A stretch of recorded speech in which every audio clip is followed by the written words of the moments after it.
Good morning guys! Today's video guys, February 13, bisperas ng araw ng mga puso guys. Dito ako sa ilalim ng bahay guys.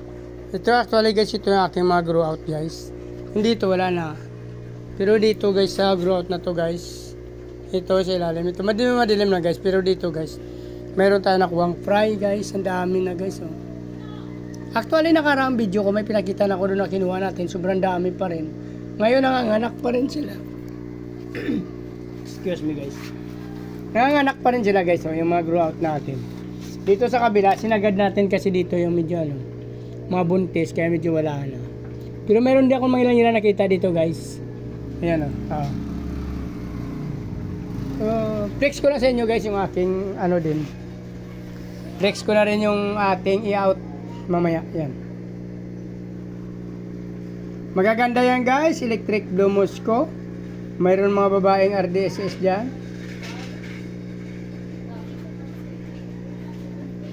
Dami nila guys, yan. Ito kanya medyo semi-adult na. Nag-aanak na nga ito sila sa kanilang mga tab. So ito ipang out natin mamaya. Actually kumuha tayo dyan ng mga future breeder natin. 2 tab sa aking Black Moscow. Yan ang Black Moscow natin guys. Yan. Yan yung Black Moscow. Tsaka kumuha rin na tayo ng mga red na mga tail na mga gapi. Dito naman siya guys. Yan. Ayun na. Ngayon iba kasi guys na mga namimili sa atin. Naghahanap ng mga red tail. Gusto nila yung makukulay sa aquarium nila. So kumuha tayo ng Black Moscow, tsaka itong mga red tail na mga gapi. Nag-try na rin tayo mag-breed dyan sa mineral water guys. Ito rin, mag-grow out pa natin to guys. Ito. Yan. Dito kayo nagkamali ako dito guys. Kasi ang aking feeder dito guys, yan. Nahaluan ko ng 80 piraso na chops guys. Yan.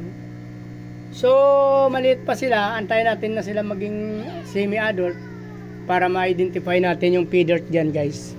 Ito guys, may rami itong mga danyo ito guys. Yung may mga takip na yan, may mga danyo yan. Nilagyan natin ng mga gapi. So ito naman yung ating feeder ulit guys, nga kasunod ng mga yan mga pang ilang batch na to guys, Ito na mga apo ng ating mga feeder guys, yan. Actually meron na tayong ina-out din na feeder, so i-flex ko na rin sa inyo guys. Ito yung ating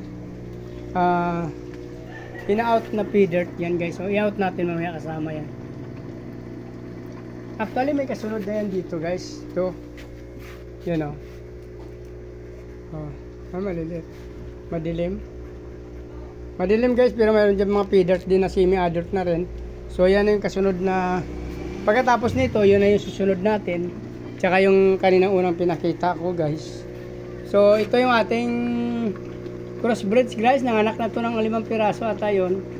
Yung ating feeder tsaka albino koi. So try ko yun palalaki natin. Nandito yung ano niya guys. So yan Ay sorry, 3 piraso lang ata guys. Ito guys feeder. Ang male, female, albino koi.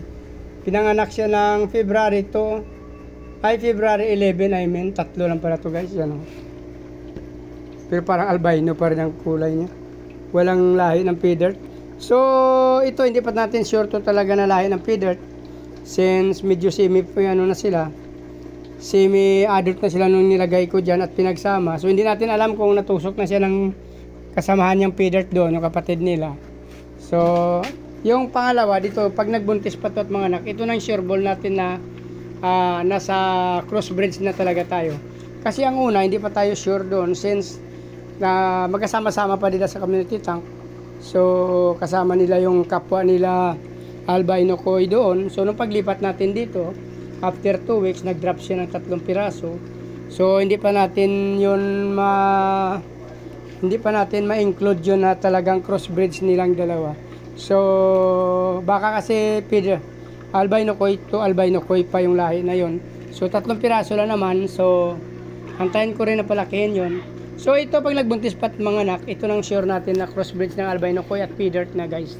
So kung nagustuhan yung video na to guys, please like, follow, subscribe guys. sama nyo yung notification bell para updated kayo sa mga video na pina-upload natin araw-araw. So maraming salamat. Nais ko yung mabuhay kayo hanggang gusto nyo. Salamat. Bye-bye.